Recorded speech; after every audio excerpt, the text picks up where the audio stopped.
આતંકીઓ પર air strike બાદ પ્રથમ વખત પીએમ મોદી ગુજરાતના પ્રવાસે આવી રહ્યા છે।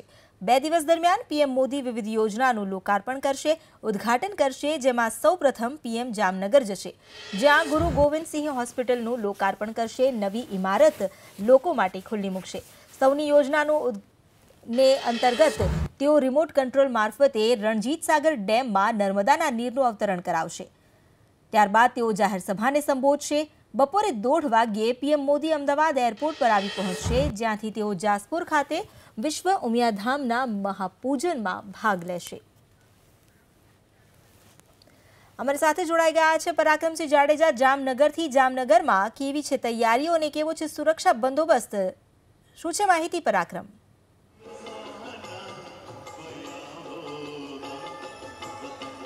जी ચોક્કસ હાલાર પંથકની અંદર થોડી જ વારમાં પ્રધાનમંત્રી નરેન્દ્ર મોદી છે તેઓ આવી પહોંચશે। થોડી જ વારમાં કહી શકાય કે જે નર્મદાના નીરના વધામણા જે સૌની યોજના છે તે પ્રધાનમંત્રીનું જે સપનું હતું તે સાકાર થવા જઈ રહ્યું છે। એક પછી એક જે ન્યારી એક ડેમ અને ત્યારબાદ કહી શકાય કે રણજીત સાગર ડેમ છે તેની અંદર નર્મદાના નીરના પ્રધાનમંત્રી જે કહી શકાય કે વધામણા કરશે અને ખાસ કરીને જે અવતરણ કરાવશે। એક મહત્વપૂર્ણ યોજના માનવામાં આવે છે। ત્યારે કહી શકાય કે થોડી જ વારમાં પ્રધાનમંત્રી નરેન્દ્ર મોદી આવી પહોંચશે, જેને લઈ અને 900 કરોડ રૂપિયાથી વધારેના જે ખાતમુહૂર્ત અને લોકાર્પણ કરવામાં આવશે અને મોટી સંખ્યામાં જે અત્યારે સૌરાષ્ટ્રભરમાંથી લોકો ઉપસ્થિત છે। ત્યારે કહી શકાય કે જે અત્યારે જે દ્રશ્યોમાં જોઈ શકાય છે કે જે ખાસ કરીને સમગ્ર જે મામલાને લઈને કહી શકાય કે અત્યારે વાસણભાઈ આહિર છે તે પણ વિગત આપી રહ્યા છે। આપણે એમની સાથે વાસણભાઈ શું કહેશો? અત્યારે જે પ્રધાનમંત્રી પ્રથમ વખત જામનગરની અંદર આવી રહી છે, જે દેશની વર્તમાન પરિસ્થિતિ છે, ત્યારબાદ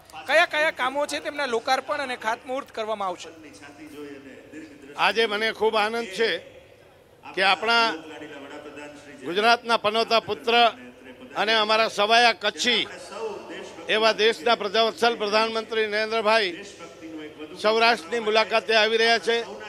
દેવભૂમિ દ્વારકા અને જામનગર જિલ્લામાં અનેક એવા પ્રકલ્પોનું લોકાર્પણ કરવા આવી રહ્યા છે। એમાં 800 કરોડ રૂપિયાના ખર્ચે જોડિયા ખાતે ફિલ્ટરેશન પ્લાન્ટ ખારા પાણીમાંથી મીઠું પાણી બનાવીને કાયમી સૌરાષ્ટ્રને દુષ્કાળમાંથી દેશવટો આપો દુષ્કાળને, એવું આયોજન આ રાજ્યના લાડીલા મુખ્યમંત્રી આદરણીય વિજયભાઈ રૂપાણીએ કર્યું છે। ત્યારે એનું ખાતમુહૂર્ત કરવા પધારી રહ્યા છે।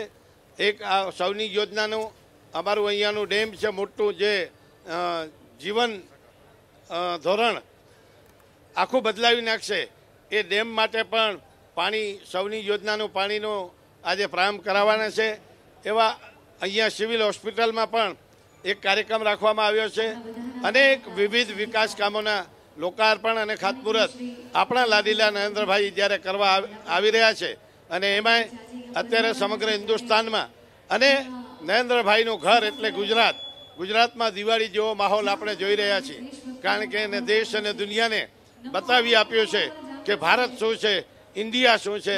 એ આજે આખું વિશ્વ એની પ્રતિતિ કરાવી રહ્યા છે। કહી શકાય કે સૌરાષ્ટ્રની અંદર ચૂંટણી પ્રચારના પણ શ્રી ગણેશ કહી શકાય કામોનું ખાતમુહૂર્ત લોકાર્પણ તો છે, સાથે સાથે નરેન્દ્રભાઈએ અને ભારતીય જનતા પાર્ટીએ કે વિજયભાઈ અને ભારતીય જનતા પાર્ટીએ ક્યારેય ચૂંટણીને લક્ષ્યમાં રાખી નથી। વિકાસની રાજનીતિ શરૂ કોઈ કરી હોય તો દેશ અને દુનિયામાં તો આપણા લાડીલા નરેન્દ્રભાઈ મોદીએ કરી છે। એ ક્યારેય જોતો નથી। જે મેહુલિયો વરસાદ વરસે તો એ ક્યારેક કોઈ ખારો પટ કે મીઠો પટ જોતો નથી।